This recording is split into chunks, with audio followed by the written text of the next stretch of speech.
Hi everyone, thank you so much for joining us today for our webinar, How to Plan a Record-Breaking End-of-Year Fundraising Push.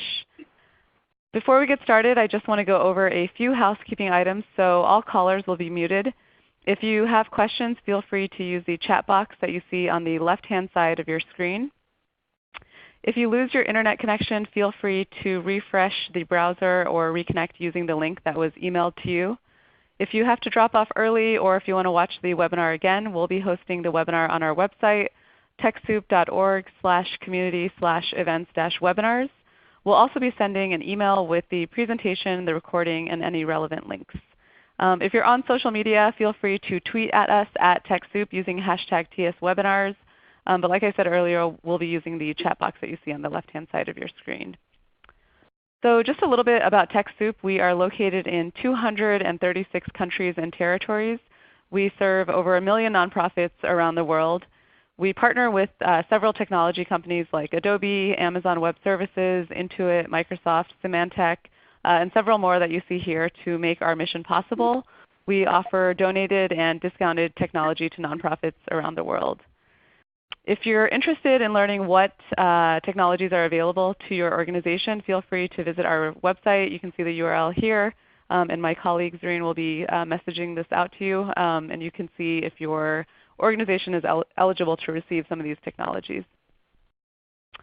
So I'm going to go ahead and get started and introduce everyone on today's call. But before I do that, actually, I would like to know where you guys are calling in from just to make sure the sound is clear.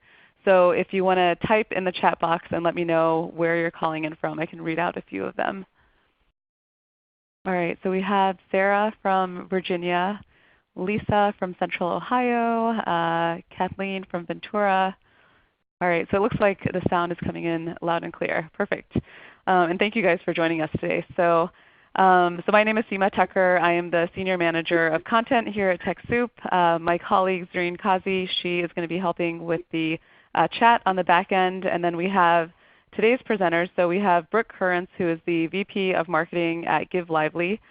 Brooke brings a decade's worth of B2B tech experience at Fortune 500 companies to the nonprofit fundraising world. Brooke has been growing Give Lively's marketing arm for over 2 years and is energized by the privilege to work alongside nonprofits fighting for the causes she loves, like gender equality and social justice. And then we have Molly Treratola, and she is the Media and Communications Manager at Give Lively. Molly's background in philanthropy ranges from managing small-scale fundraising campaigns for nonprofits to large-scale communication projects for a Fortune 500 company's philanthropic initiatives. At Give Lively, Molly coordinates the startup's presence at events and in the media, and she works with nonprofits of all sizes to tell stories about their experience with fundraising technology to support their missions. So I am going to go ahead and pass it off to Brooke. Awesome. Thanks, Seema. So welcome, everybody. We're excited to be here and to be talking a little bit today about how to plan a record-breaking end-of-year fundraising push. So going into reintroducing myself, as Seema said, I'm the Vice President of Marketing at Give Lively. I've been here for about 2.5 years and had the opportunity to work with thousands of nonprofits varying in size and cause all over the United States to really understand what barriers to fundraising and specifically online fundraising there are and how we can work to overcome those. And so we'll talk about that a lot today. And I'm also going to allow Molly to introduce herself as well. Hi everyone, I'm Molly. Super excited to be on this webinar with you today. I'm the Media and Communications Manager at Give Lively. As Seema said, I help coordinate our presence in the media and at events and work with some of our nonprofit members to communicate around their use of technology, how technology impacts their organization, and how they're using it to support their mission. We're seeing that there's a lot of echo. Does it sound any better? I'm trying to get closer to the phone. Is this any better? Yes? That sounds good. Yay. Okay, cool. Thanks, Roger. Awesome. Okay, great. So who are we? So Molly and I both work at Give Lively. Give Lively is a philanthropist-funded startup that builds free online fundraising technology for nonprofits. So we have a super unique business model in that our founders and funders are philanthropists who cover all of the operating costs of running our organization. So what that does is allows us as a tech startup to be innovative, to build alongside our nonprofit partners what technology and what fundraising technology they actually really need and deliver that to them at absolutely no cost. So we have no revenue, we have no profit, we simply operate to be a service to the nonprofit community in the United States. So any nonprofit that is a 501c3 registered nonprofit in the United States can become a member of ours and take advantage of our growing fundraising platform, as well as the content we provide and our dedicated nonprofit account specialists. So that's who we are at Give Lively, and that being said, we have present day about 3,000 nonprofit members who rely on us for their fundraising technology needs, and that membership is rapidly growing, and as we scale, we hope to be able to provide some best practices that we've seen along the way, and that we hope to share with the broader nonprofit industry. So that's what leads us here today. And then we're going to talk a little bit about, during this next 45 minutes, 4 things. So why is a year-end fundraising push so important?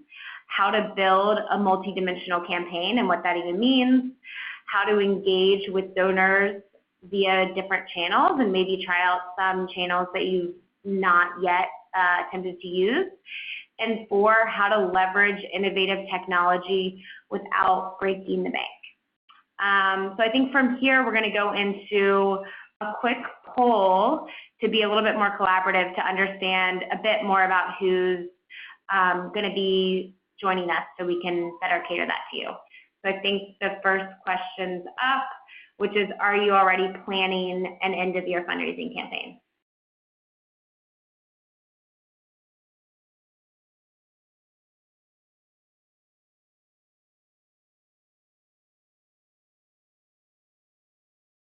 Cool, let's see. Oh, cool, got it. Okay, so it looks like the majority of you guys are saying yes, but still a decent number of people haven't yet started that campaign, and they're here to learn. Awesome.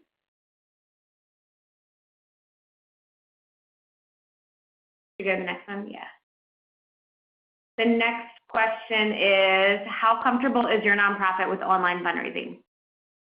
So you've never done it, you've tried it, but it's not super successful. You're somewhat comfortable with it, you're very comfortable, or you're extremely comfortable. Okay, so it looks like the majority of people are saying that they've tried it, but it hasn't been super successful. Also a decent number of people saying somewhat comfortable, and some people that have never done it, and also some that are very comfortable, but the bulk have tried it but not super successful. Okay, cool. What is the biggest barrier to a successful online fundraising strategy for your nonprofit? And this is the last question, I promise. You can also select multiple ones of these. So time to dedicate to learning, your budget, you don't have in-house digital expertise, or your donors just give offline. Everything. Okay, cool. So it looks like the top 2 are time to dedicate to learning and no digital in-house expertise. Okay, cool. So hopefully in the next 40 minutes or so, we can help a little bit with alleviating the time to dedicate to learning, and also the lack of in-house digital expertise. So hopefully we'll give you some strategies to overcome both of those barriers. Okay, so let's started.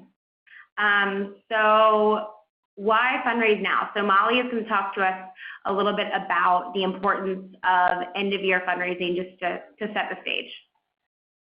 Thanks, Brooke. So now that we have an idea of your nonprofit's experience with online fundraising and where you stand, that's helpful for continuing through this webinar, just to see where everyone is at. So exactly, why fundraise now? I'm sure you've heard that the end of year is an incredibly important time to fundraise, but why? In the next few slides, we'll share important statistics illustrating the importance of an end-of-year fundraising campaign and how it fits into annual fundraising in general. To start, annual giving increases every year. Charitable giving is on the rise also. For example, $410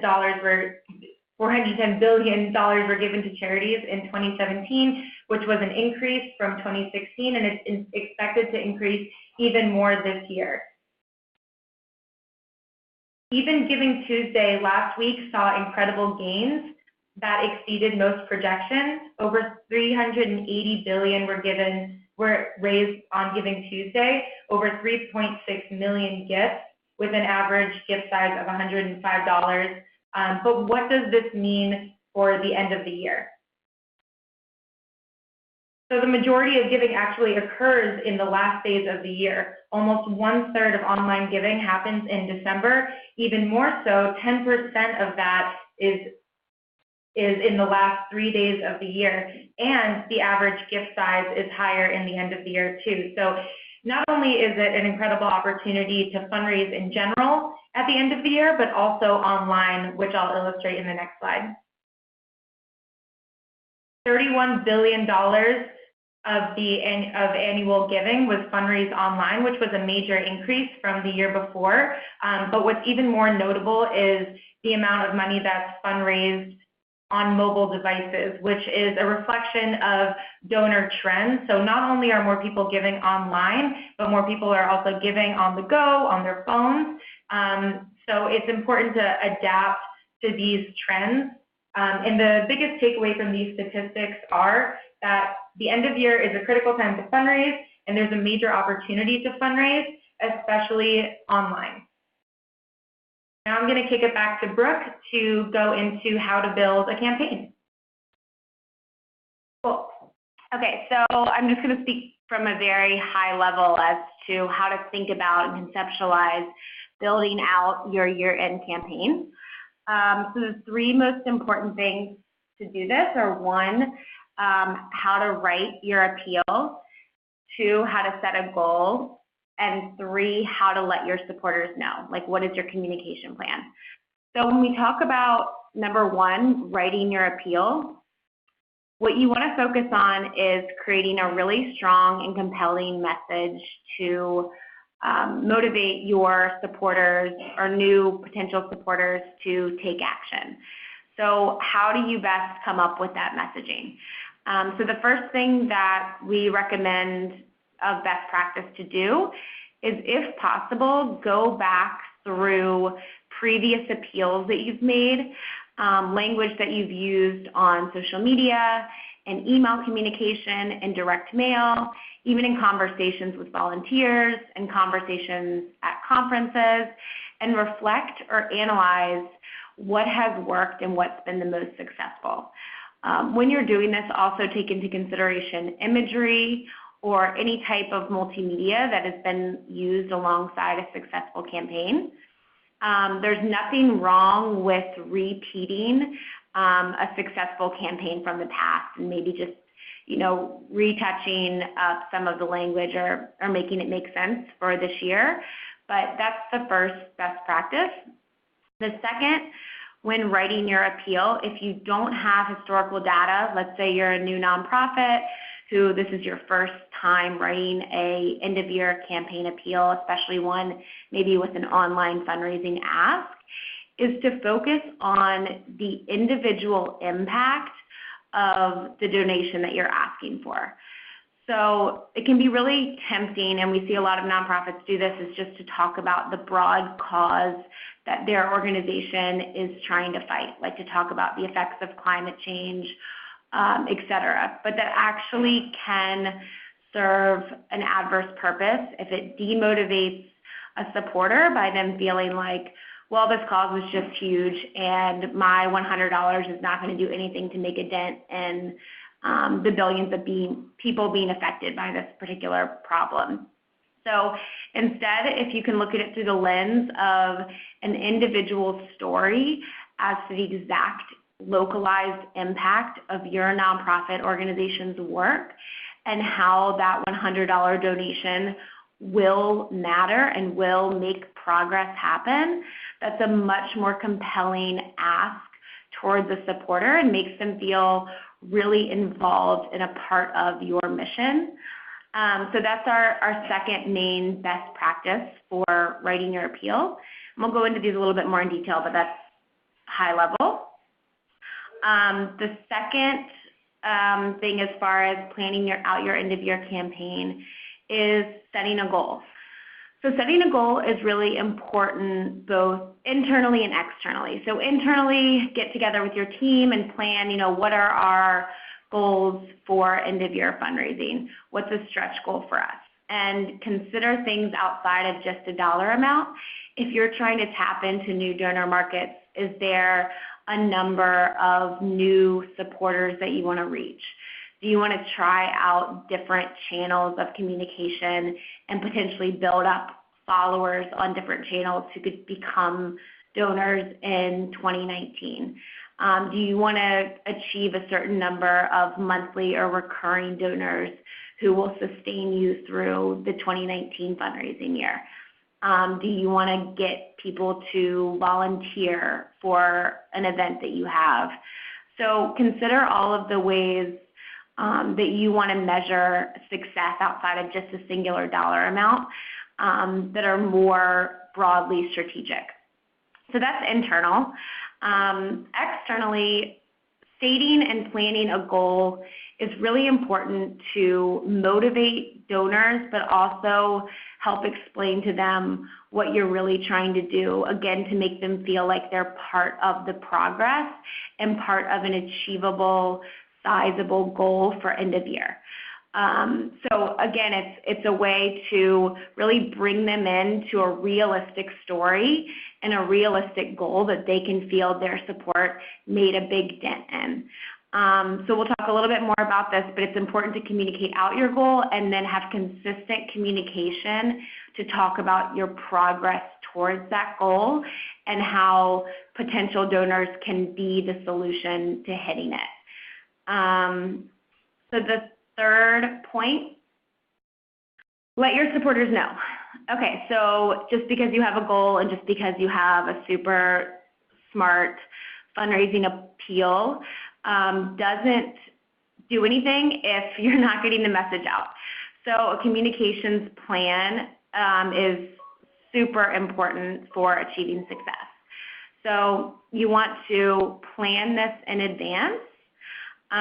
You want to build out a timeline through the end of the year, and understanding that it's the holiday season, a lot of people will be out of the office, potentially your own staff or yourself will be out of the office, so it's important to plan ahead and plan the frequency of which you're going to be posting, sending out emails, what those different channels are, and we'll talk about some tools and more detailed description of the communications plan later on, but how you can preset those communications to go out so that just because the holiday season happens and people are out of the office, you're not missing the most pivotal days of online giving. So those are the three high-level things to kind of conceptualize your end-of-year campaign.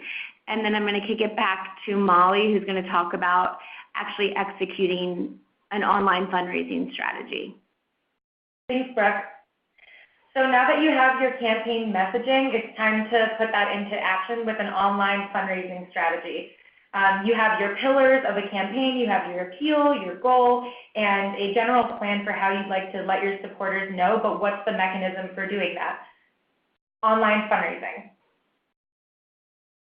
In the next slides, we'll go over the pillars of a strong online fundraising strategy and best practices for online fundraising success. Okay, so what do you need to set up your online fundraising strategy? At minimum, you will need a fundraising platform through which to process donations and a fundraising page for your end-of-year campaign that gives donors the ability to donate to your specific appeal, as Brooke was saying. You can, of course, have a general fundraising page, but it's more appealing to a donor in this time of year for them to know exactly what you're fundraising for. So a great way to do that is to set up a specific end-of-year fundraising page. You'll also need channels to circulate this messaging, as Brooke was saying. A social media presence and an email list. They don't need to be strong, but they need to be targeted and a forum through which to reach the people who are engaged with your organization and will potentially donate. So that's what you need at minimum.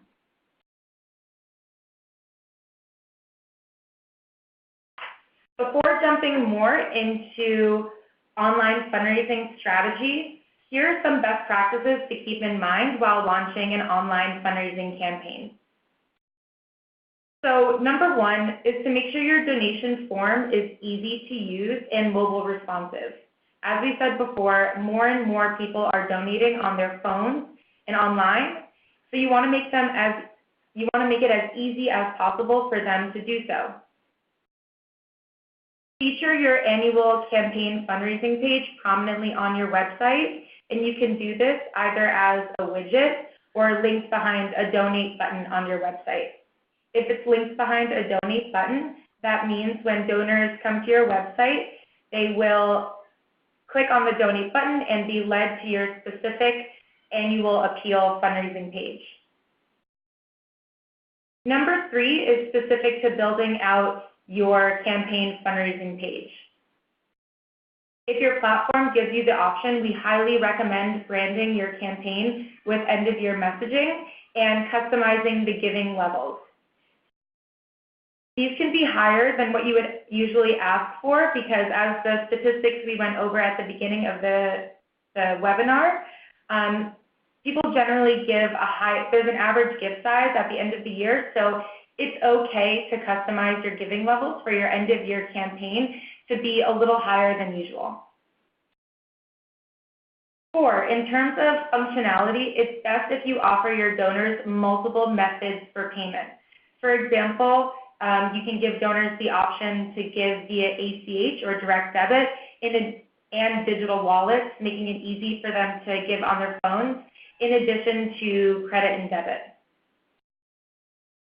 Number 5 is more administrative for you, but automating the thank you process will lessen the administrative burden on your end so that when individuals are giving to your organization, they automatically get a thank you message and a tax receipt, and that's not something that you have to handle administratively on the back end.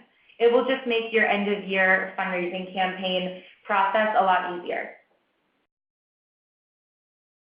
And then last but not least, it's important to embrace new fundraising tools and strategies. Many people will think to shy away from this at the end of the year because an end-of-year campaign has high stakes, but it's also a great opportunity to try out new strategies and tools because so many people are giving, and there are so many wonderful new tools out there to use that now is a great opportunity to do so.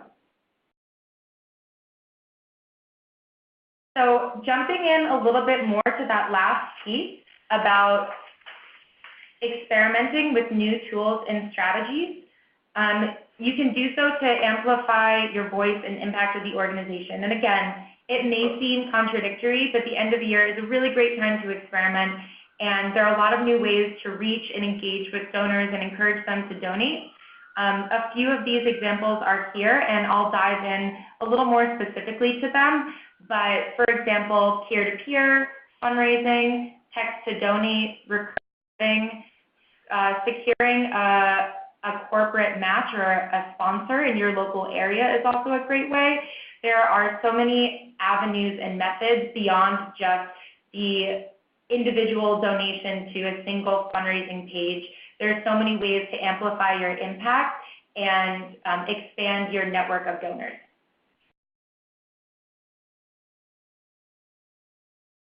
Okay, so to start, one method we see a lot of Give Lively's nonprofit members using and asking about is peer-to-peer fundraising. If you've never used peer-to-peer before, the end of the year is a great time to start because more people are donating. It's the holiday season. A lot of gift giving is going around. So I'll just jump into what peer-to-peer is. It's a great way to empower your supporters to fundraise on your behalf, and your supporters can do so by setting up their own individual fundraising page and setting a goal that they would like to raise for your organization. And the way this really benefits your organization is by expanding your network, because these supporters who are fundraising for your organization are also sending the message out to everyone in their network. So you're multiplying your network beyond just what your email list or your social media presence allows you.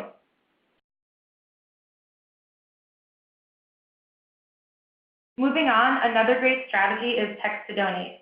It's a really wonderful way to stand out from other organizations and make it convenient for donors to give and support your nonprofit. It's also a great way for creating social media buzz, and it can be effective when promoting through traditional advertising like print, not just online, but also if you're doing any print advertising or print promotion for your end of year campaign, you can plug in a means through which individuals can reach your fundraising page. For those of you who don't know what text to donate is a simple way for donors to access your fundraising page and give on the go on your mobile devices.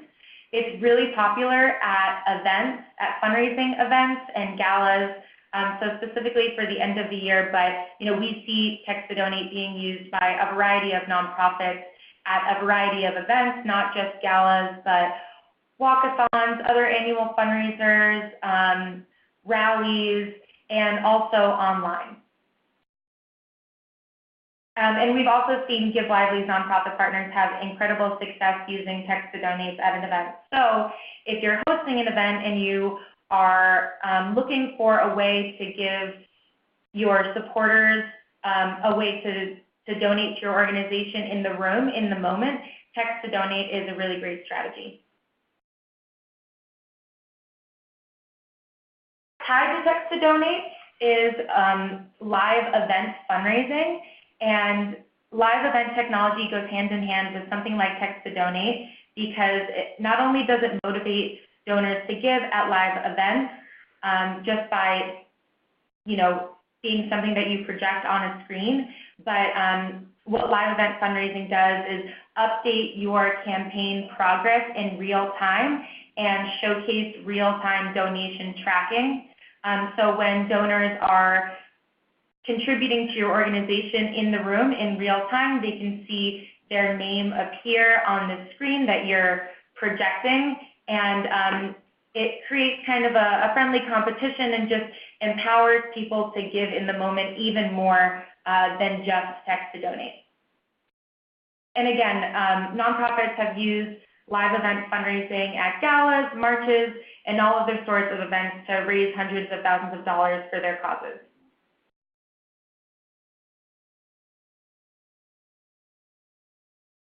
And then another strategy and method you can explore for end of year is recurring giving. It's a great time to ask supporters to not just give that one-time annual donation, but to actually be a recurring supporter of your organization and to continue to invest in your missions throughout the year. So how do you ask for donors to be recurring supporters and give a monthly donation instead of just a one-time? There are a couple ways you can do this. You can customize your donation form if your platform allows you to do that, to make the default a monthly donation. The other way to do that, if that's not an option, is to communicate it clearly in your messaging. via email, social media, in your email appeals, that you would really love supporters to become recurring donors, recurring supporters of your organization. You can make that ask very explicit in your email, and I wouldn't shy away from it, especially for the end of the year. So those are some strategies and different ways to amplify your impact and build a multi-dimensional campaign outside of the single fundraising page.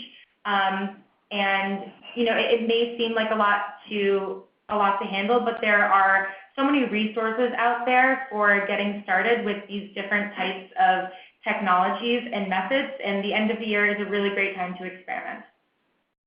So now that you have your fundraising strategy, I'll kick it back to Brooke, who will talk about communication strategy.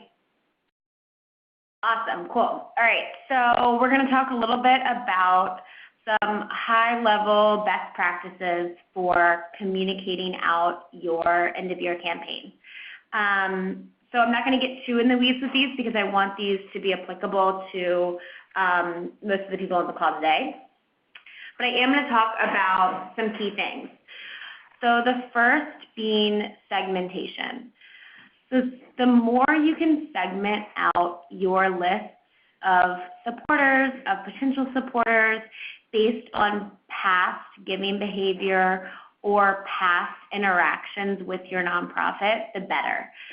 So people today are really are used to personalized and customized ads for them. They're used to messaging that's specific to what they've done. They're used to consumer trends to where, if you just bought shoes, you're going to get 5 ads for shoes, and you're going to get if you like this, you might also like this type of message.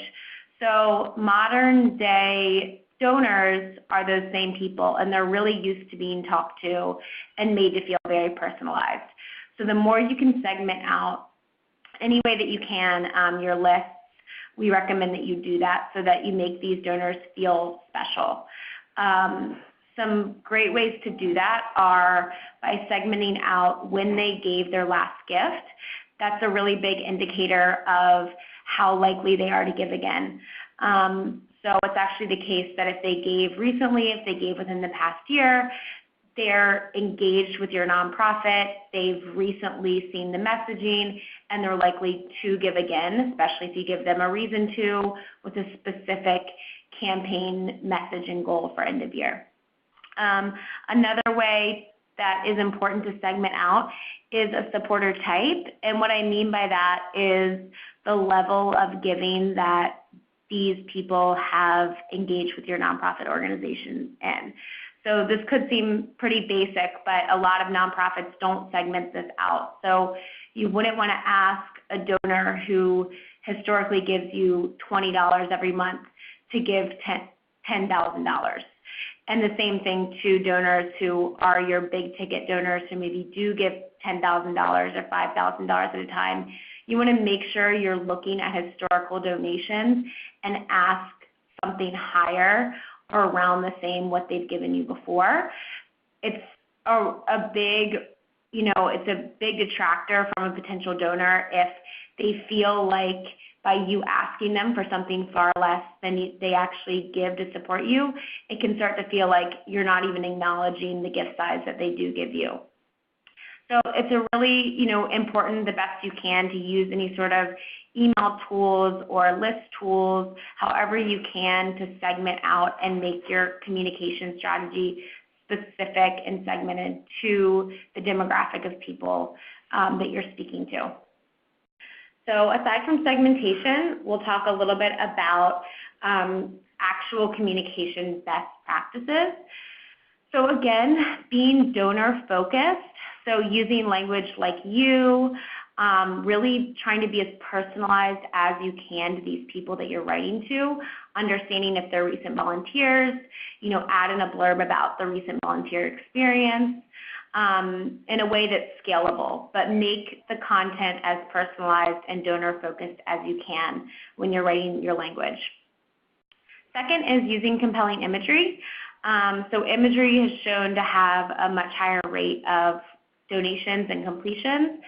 I understand that not every nonprofit has an arsenal of amazing, graphic designers on site, but we will address some ways to get some really beautiful imagery at free or low cost in a little bit. It's really important to use imagery if you can. 3 is a little bit of what we talked about earlier, which is telling a compelling story. And this is back to the concept of focusing on the individual impact of these donors' donations to your mission and really making it personal and localized. So storytelling is a really important way to get donors involved and feel like they themselves can repeat the story to their friends and family of what their donation meant to your organization. And then number 4 is just using existing email lists or volunteer lists or any list that you have. A lot of people make the mistake of segmenting out volunteers from supporters via fundraising, as they feel like, well, these people already volunteered their time. I don't want to ask them for a donation. But volunteers actually are very likely to give if you ask them. And then again, just focusing on the individual impact. I know I've said this a few times, but it's really important that in every way you can to personalize every ask and really bring it back down to a granular level. Then I'll move on to the next slide, which is around what to say via email and social media. So number 1 is stating your goal and your messaging. So what your goal is, let supporters know ahead of time what your goal is going to be for end of year. Let them know that you're going to be asking for donations. Get them to already have that in their minds as they go into the end of year so that they can actually ahead of time budget out how much they're going to be prepared to donate towards your goal and your end of year messaging. And then number 2, end of year is a great time to talk about what you've accomplished as you look back at 2018. Or if you want to, do a milestone of we've been here 5 years, we've been here 3 years, we've been here 20 years. It's a really nice time to reflect on what your organization has accomplished, especially for those who have previously supported you. So make them feel very seen, make them know that what they've done before did make an impact. And then also it's a great time to look ahead. With that being said, is what are your 2019 goals? What are your end of the year goals? And let supporters really feel a part of that and feel that they really understand the position that your nonprofit is in now and where you want to grow and why you need their support to do that. The third thing that's really important is that you're always recognizing and thanking your supporters for how they've interacted with your nonprofit. So if this is a group of volunteers, make sure that you're following up with them multiple times just to recognize the impact that their volunteering had on your organization. Make sure you're even thanking and recognizing people that haven't donated yet, but let's say they just started to follow you on social media. It's a really great strategy to reach out to those people and say, hey, thank you so much for following our message and following us on social media.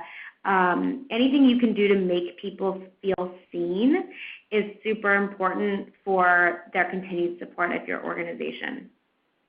And then it's really important that in all of your messaging, you have a really clear call to action. So telling people exactly what you want them to do and what you want them to give and how. The less barriers or clicks or pages that they have to go through or processes that they have to follow to achieve your call to action, the better. So if you can just say, we want you to donate $150 right now with a button that does exactly that with a service like Apple Pay attached to it, or just entering one field of a credit card line, the quicker you can get from your messaging of appealing imagery and how this is going to make an impact to that actual completed donation, the more successful that you're going to be.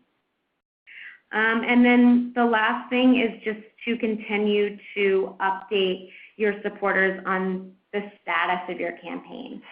Again, it's all around just making supporters feel like they're a part of your mission and they understand and have transparency into what's being done with their donation, but also as you're asking them to make a donation, understanding how close you are to your goals and understanding that if you just get another X number of dollars, you'll be able to do these 5 things better. And then, if you can spotlight a specific supporter or volunteer and make them feel really recognized within your community, that's always encouraged. And I think I put on here, don't forget to use hashtags. So hashtags on social media are a great way to trend or to be searched by people that care about your cause. So they can actually find your organization by clicking on or by searching a certain popular or trending hashtag. So that can help amplify your reach. So those are some high-level best practices for messaging for your end-of-year campaign and communications. And now I'm going to kick it back to Molly, who's going to cover some tech tools that are free and or really cost-effective to actually implement a lot of what we've been talking about. So now that you have campaign messaging and strategies for online fundraising, Brooke just went over communication strategy too. It may seem really overwhelming and you're thinking, how am I going to execute this with my current internal infrastructure? But the solution to that is there are so many free and affordable technology tools out there to support your campaign building, your calendar, and how you can execute this campaign. And many of them you can just get started with immediately. They're cloud-based, so they live on the internet, and again, a lot of these are free, and so I'll go into them and explain what they are.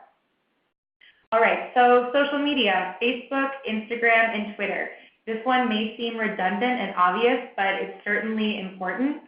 Facebook, Twitter, and Instagram are really quick ways for your nonprofit to spread your message and get donations outside of sending your supporters emails. Not only that, but these platforms also include built-in tools for you to measure your reach and engagement and other key statistics. And then additionally, well, first of all, these are free, but if you'd like to boost your posts and target certain people, maybe in your local area, who are known to have given to charity, you can do so. You can also just keep it to your core supporters, but these social media platforms allow you to do that.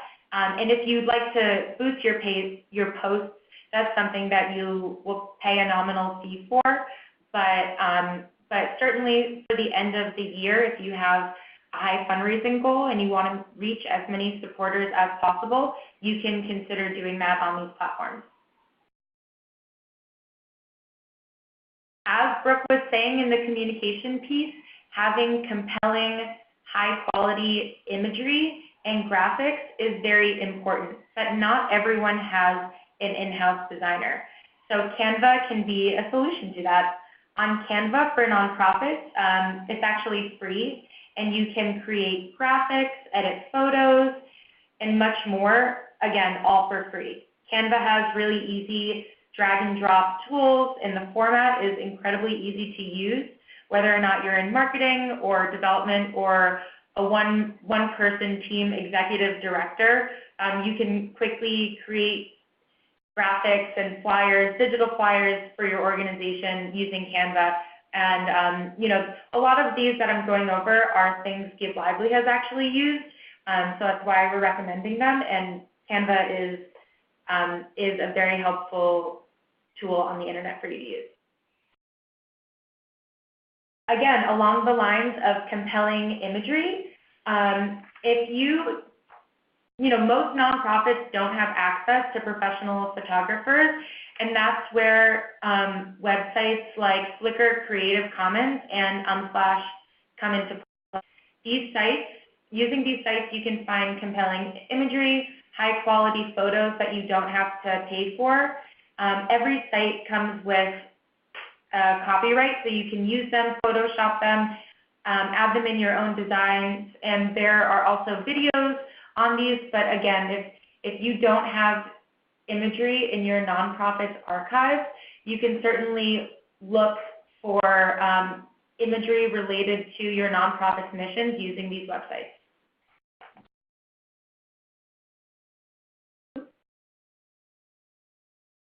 Going back to the social media piece, if you want to schedule social media posts to make the end of the year less stressful, Hootsuite is a really wonderful tool for in order to do that. You can schedule Facebook, Twitter, and Twitter posts, you know, a day in advance, 2 days in advance, a week in advance, even farther in advance, and do it all in one fell swoop so that every day you're not pressured to post at like 10 p.m. or 3 p.m. You can schedule it all in advance using Hootsuite, and it's free. And it's a great way to keep everything organized all in one place. Oh, and then nonprofits, you know, there's a paid for tier that nonprofits can apply for a 50% discount.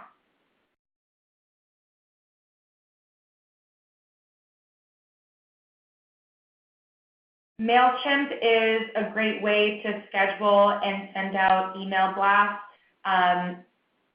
With MailChimp's free tier, your nonprofit can send up to 12,000 emails a month to 2,000 subscribers, and you can set up landing pages with, you have access to guides and tutorials and email templates.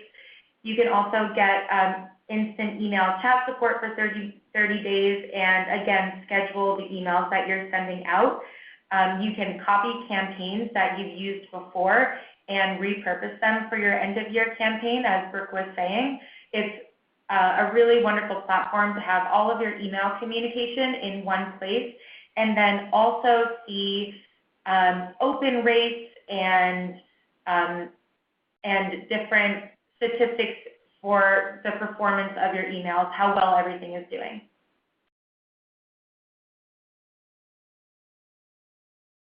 So this one is kind of a given, but we definitely wanted to plug Give Lively in here, and I see a number of you have asked what donation tools you can use.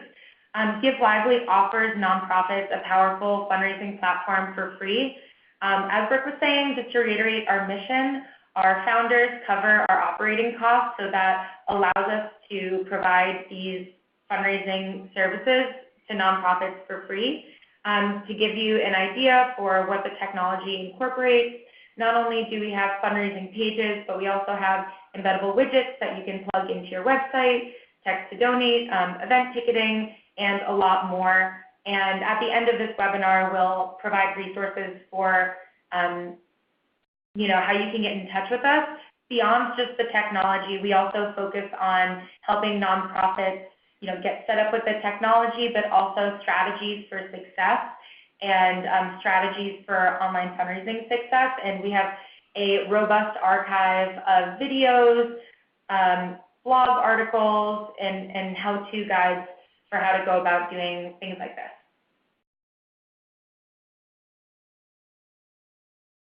And then the last two slides are more for internal administrative purposes. But for example, Google Drive and Microsoft Office are great for managing internal materials. With these programs, you can collaborate with employees and keep everything all in one place. You know, these are tools that Give Lively uses for ourselves, and we find that it's really wonderful to not stress about, you know, saving things to specific computers. Everything is collaborative, it's in the cloud, and yeah, definitely recommended to use to make your end of year more digital and easier to manage. And then finally, at the end of this long laundry list of inexpensive or free tools you can take advantage of is Google Analytics. If you don't have data on who's visiting your site and how they're using it, you're basically in the dark. So you can shed some light on how well your site is performing with Google Analytics. there's actually a free version of this software to help you tally your website visitors, figure out their demographics, and you can track their movements on your website and clicks to your site just to make sure you're optimizing users' experiences on your website, especially pertaining to your end-of-year campaign and online giving. It's a best practice to feature your donation form, your donate button prominently on your homepage, and with Google Analytics, that statistics and data about your website will help you figure out how best to do that. Great, so now I'm just going to kick it back to Brooke. Awesome. So we're pretty much done with our portion of the content, and then we're excited to hear some of the questions that you guys have had as we've been going along and anything else you have. But I did want to take a minute just to pull this all together because I recognize it's a lot of information and there's a lot going on and a lot of different things that you've got to consider for end-of-year campaigns. So first we talked about campaign messaging, how to write a strong appeal, to look at past best performances as far as your appeal goes, focus on individual stories. Second, we talked about picking what types of potentially new online technology that you're going to try to use to tap into new donor markets. So we covered things like peer-to-peer fundraising, text-to-donate at events with live display, and setting up individual campaign pages for your appeal. Then we talked about communication strategy overview, how to plan out your communications, how to be consistent, what those best practices are. And then Molly shared a lot of free to no cost to little cost resources for you, as well as did an overview of some of our technology that is all free for you to use. So before we dive into the questions, I just want to reiterate that we are here to help. We have a full team of nonprofit account specialists whose entire role and job is to speak to nonprofits one-on-one and really guide them through this process and talk them through our free technology offerings and how we recommend you use those free tools to achieve success for end of year, but throughout 2019 and throughout the lifetime of your organization's mission. So we have experience with nonprofits ranging from extremely large global nonprofits, like our partnership with the Malala Fund, to smaller nonprofits who are volunteer-run or who are brand new and just getting started, maybe just now developing their first website. So we have experience really helping nonprofits of all sizes start their journey or really help along the way with their journey of online fundraising. So we're here to help. And with that being said, I will let us dive into some Q&A if we have that. All right. Thank you, Molly, and thank you, Brooke. So if you guys have questions, please use the chat box. We are running a little short on time, so I'm going to go ahead and jump right in.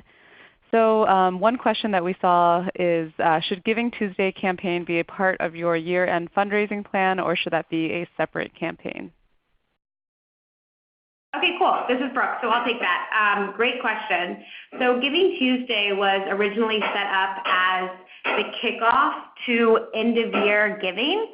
So that being said, if you were able to do your messaging with Giving Tuesday already being stated that this is the kickoff to end-of-year giving, and this is the first day of really getting those appeals, that's great.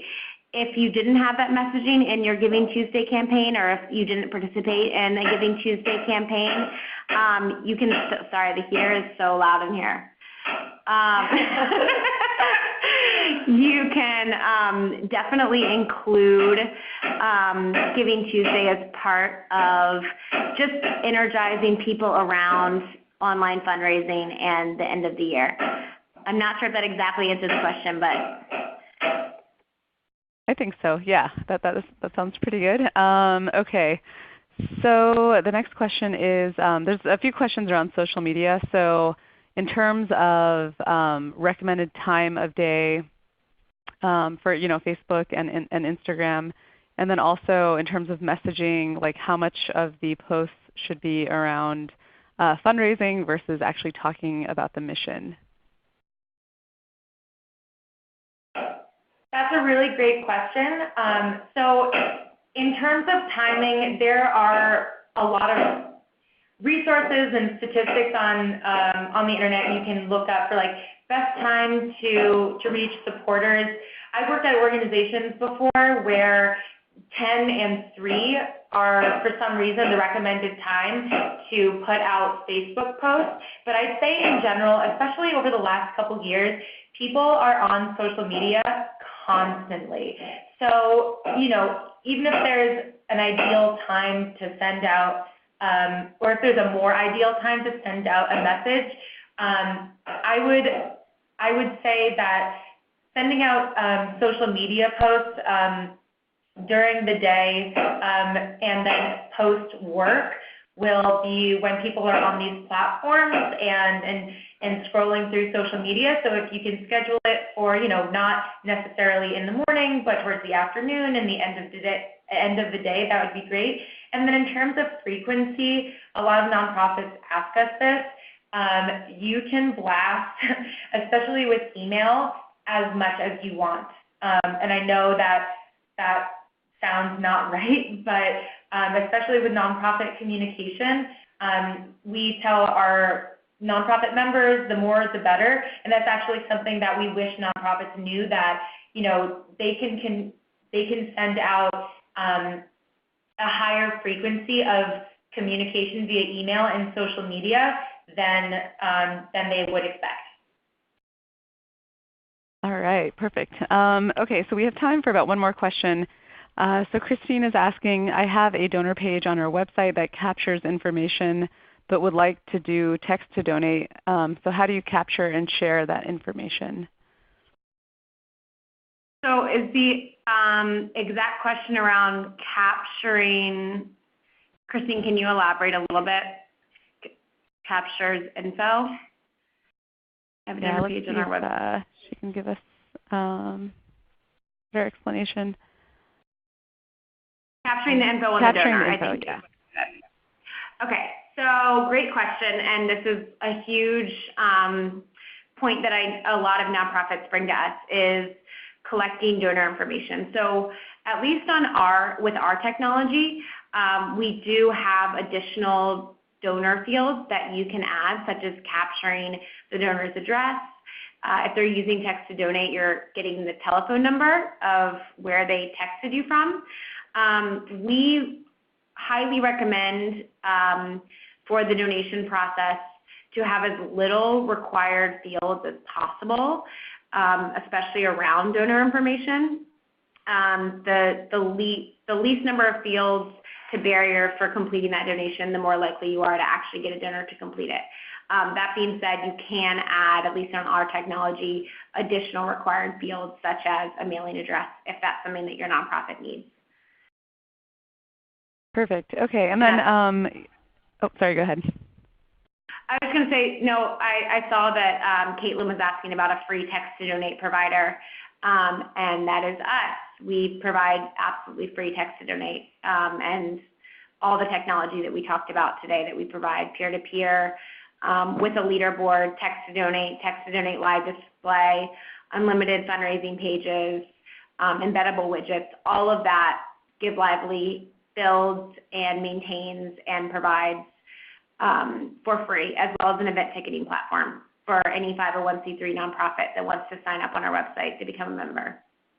And it's also important to note that we don't take a cut of donations either. All right. I think that is a good place to end today's webinar. So thank you, Brooke, and thank you, Molly, for today's presentation. Just a few items to close. So if you guys don't mind, we have a post-event survey. Your feedback really helps us in terms of dictating future content and just trying to understand if the content today was very helpful for you. Also, we are on social media, so we're on Facebook, Instagram, Twitter. Feel free to give us a follow. We post a lot of articles and tips and tricks and things like that. We also have a blog, blog.techsoup.org. Again, we try to post a lot of helpful information there as well. We have a few webinars coming up in December, so here's a list, and then also we'll be sending this out in the follow-up email if you are interested in any of these topics. And then lastly, we also offer TechSoup courses and TechSoup services, so if you are interested in doing a more formal training in things like social media or Google Analytics, we do have a promo code that Zareen will be sending out in the chat right now that webinar attendees can get for 10% off the TechSoup course of your choice. And then we also have TechSoup services, which is help desk, managed IT, cloud implementation, and Office 365 support. And we'll send these links out after the webinar. Lastly, I just want to thank Molly and Brooke again for today's presentation. I'd like to thank the attendees also for staying on this long, and then to Zareen for helping on the back end with chat, and then lastly to our webinar sponsor, ReadyTalk.